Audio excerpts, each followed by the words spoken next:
वर्तमान में राधा रानी पर दिए गए विवाद के बाद सीहोर के कथावाचक पंडित प्रदीप मिश्रा और संत प्रेमानंद महाराज के बीच वाक युद्ध लगातार जारी है। सोशल मीडिया पर तो पंडित प्रदीप मिश्रा और संत प्रेमानंद महाराज के अनुयायियों द्वारा इस विवाद को लेकर दिए गए हर बयान को बढ़ चढ़कर प्रसारित किया जा रहा है। राधा रानी को लेकर उपजे विवाद में साधु संतों से उनकी राय जानी गई, लेकिन इस विवाद के दूसरे पक्ष यानी कि श्रद्धालुओं से भी यह जानने का प्रयास किया कि कथावाचक पंडित प्रदीप मिश्रा हो या संत प्रेमानंद महाराज, राधा रानी को लेकर जो भी कहा या सुना जा रहा है उसके बारे में श्रद्धालु आखिर क्या मानते हैं।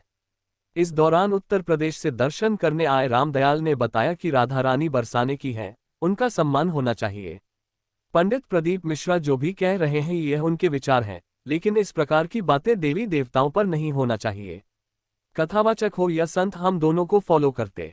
इस बारे में लखनऊ से परिवार के साथ साथ दर्शन करने आए डॉक्टर KL मिश्रा से चर्चा की गई तो उनका कहना था कि कथावाचक पंडित प्रदीप मिश्रा बुद्धिजीवी गुरु है और प्रेमानंद जी अपने आप शीर्ष गुरु कहलाते हैं। उनके विचार अलग अलग हो सकते हैं, लेकिन हिंदुत्व धर्म पर इस प्रकार की बात नहीं होना चाहिए। ये गुरु हमारे लिए आदर्श हैं, इसलिए उन्हें ऐसी बातें नहीं कहना चाहिए। कथावाचक हो या संत, इन्हें मिलकर हिंदुत्व को बढ़ाना चाहिए। धर्मगुरुओं को समाज में एकता लाना चाहिए। हिंदू धर्म में वर्तमान में जो विघटन हो रहा है उसे रोकने के साथ ही गड़बड़ करने वाले लोगों के पर भी धर्मगुरुओं को ध्यान रखना चाहिए। धर्मगुरु वर्तमान में जो अलग अलग विचार दे रहे हैं वह गलत है। हम धर्मगुरुओं को फॉलो करते हैं, इसलिए उन्हें ऐसा नहीं करना चाहिए। एक संगठन ऐसा होना चाहिए जो ऐसे धर्मगुरुओं के द्वारा कही जाने वाली बातों पर भी विराम लगा सके। वर्तमान में हिंदुओं के सबूत और प्रमाण मांगे जाते हैं, लेकिन यहां बात आस्था की है। धर्मगुरुओं को भी अपने विचार व्यक्तिगत रखना चाहिए। ऐसे विचारों को सुनकर युवा पीढ़ी पर पड़ रहा है गलत असर। इस्कॉन मंदिर में दर्शन करने आए लखनऊ निवासी नीतू शुक्ला ने बताया कि किसी भी श्रेष्ठ पर रहने वाले व्यक्ति को ऐसी टिप्पणी से बचना चाहिए। वर्तमान में हिंदुओं से हर तरह का प्रमाण मांगा जा रहा है जो कि गलत है। इस प्रकार के विवाद इस स्तर पर नहीं होना चाहिए, क्योंकि जनता ऐसे कथावाचकों और संतों को देख रही है, उनका अनुसरण कर रही है। इस फोरम पर ऐसे विवाद बिल्कुल भी नहीं होना चाहिए। ऐसे विचारों को सुनकर हमारी युवा पीढ़ी जो इन्हें देख व सुन रही है उन पर गलत प्रभाव पड़ रहा है। प्रेमानंद जी महाराज को सही मानता हूँ। उत्तर प्रदेश बिहार से दर्शन करने आए आकाश शुक्ला ने बताया कि वर्तमान में जो भी हो रहा है वह गलत है। ये दुर्भाग्य की बात है कि हिंदू धर्म के ऊपर हमारे ही संत इस तरह के विचार व्यक्त कर रहे हैं।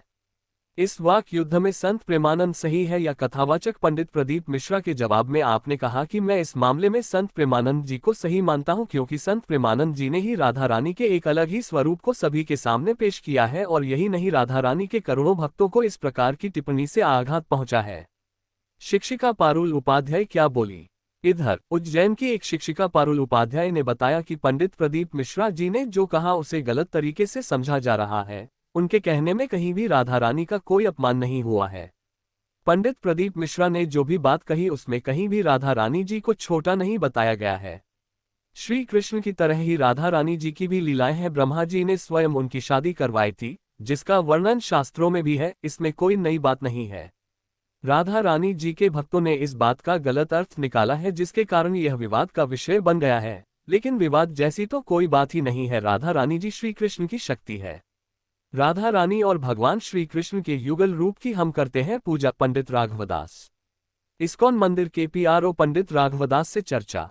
वहीं इस पूरे मामले में जब इस्कॉन मंदिर के PRO पंडित राघवदास से चर्चा की गई तो उनका कहना था कि इस्कॉन ब्रह्म मत, वैष्णव व गौड़ीय संप्रदाय के अंतर्गत आता है। हमारे आराध्य युगल राधा कृष्ण के रूप में नजर आते हैं। राधा कृष्ण की भक्ति ही हमारा परम आधार है। इसमें श्रीमती राधा रानी की भक्ति देखकर भगवान श्री कृष्ण दौड़े चले आते हैं।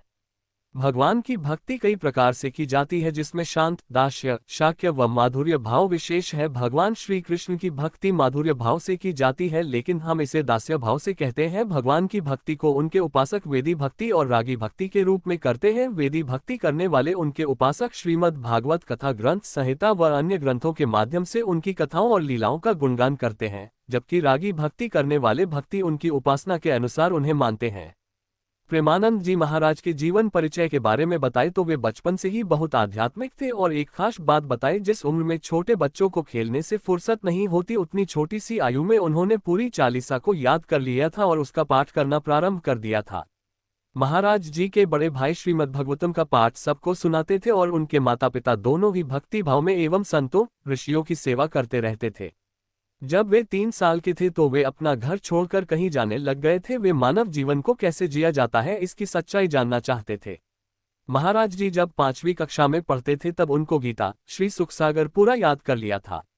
जब कक्षा में पढ़ाई होती थी तो उस समय सभी बच्चों से अलग महाराज जी के मन में कई सवाल आते रहते थे। वे किसी भी प्रश्न का हल सुझाने के लिए एक जाप करते थे, श्री कृष्ण गोविंद हरि मुरारे। बचपन से ही वह बहुत ज्ञानी थे। जैसे जैसे वे बड़ी कक्षा में जाने लग गए उनका आध्यात्मिक ज्ञान और बढ़ने लग गया। जब वे 9वीं कक्षा में पढ़ रहे थे उन्होंने उसी समय सोच लिया था कि वे भगवान की खोज करेंगे। उन्होंने अपने माता को इस बारे में बताया और कहा कि वे सब कुछ त्यागने जा रहे हैं। प्रेमानंद महाराज जी का जन्म। प्रेमानंद महाराज जी का जन्म एक ब्राह्मण परिवार में उत्तर प्रदेश राज्य के आखिरी गांव सरसोल ब्लॉक कानपुर में हुआ था। महाराज जी बहुत ही साधारण स्वभाव के व्यक्ति हैं जिन्होंने अपना बचपन साधारण तरीके से बिताया है क्योंकि उनका परिवार साधारण रूप से रहता था।